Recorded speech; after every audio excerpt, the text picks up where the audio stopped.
Hello, pod people, or Pouri people, or whatever. I wish I was there with you. I'm in Los Angeles, but I do have a piece there.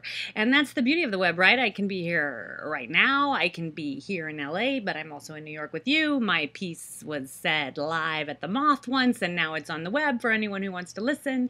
I'm a fan of the web because it just makes distribution so easy. And that's partly why I did this animated segment. So let me explain how this happened. I was a writer on Sex and the City, and I used a lot of my dating stories in scripts for Sex and the City, but I also put a lot of the raw material that were my stories told by me into this book, the Between Boyfriends book, which I think might look backward because you're looking at it on a screen. But anyway, in real life, it's forward.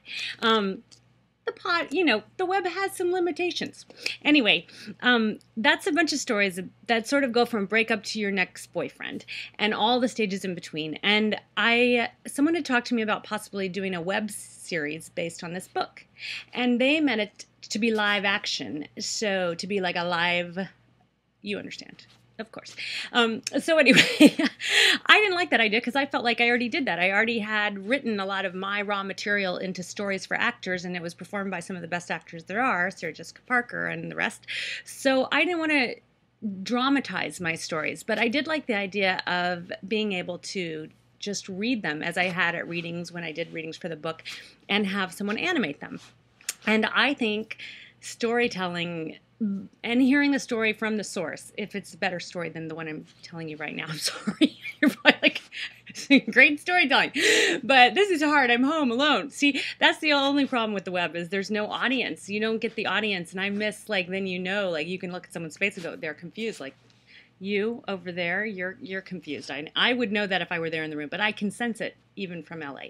Anyway, my point is, I liked the idea of reading an essay and getting it animated. And I'd been looking for animators.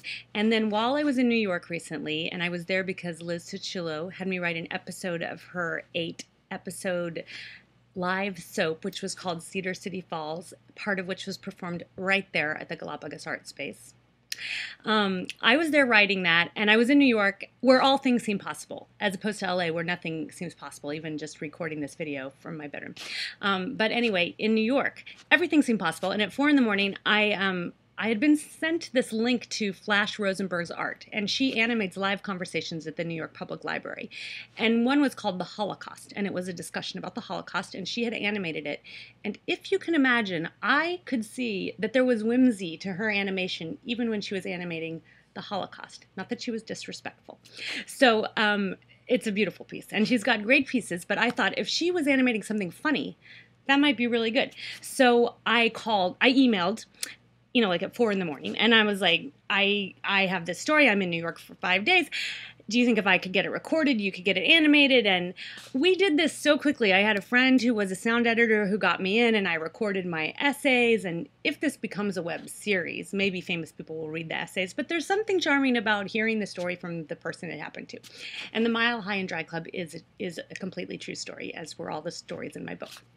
So, Flash liked the idea. I met with her. She showed me some drawings, and, I recorded in a day, gave her the recording. She recorded herself drawing, and you'll see it's this amazing style she has. And she has an editor who is a historical gastronomist or something. She cooks recipes based on the way people cooked recipes when they you gotta see her podcast. But anyway, Flash, she edited these pieces. Flash's brother did the music. She sent it all to me via the web. We got it up immediately, and it was like I could show people this is what I wanted my potential web series to be, as opposed to trying to explain, which is like right now you're like, what the hell is she talking about? But in a moment you will see it, and that's the beauty to me of being able to put something on the web. All right, I hope you enjoyed this piece, The Mile High and Dry Club. It was animated by Flash Rosenberg, and it was written and told by me, and it's from the Between Boyfriends book, a collection of cautiously hopeful essays. Thanks.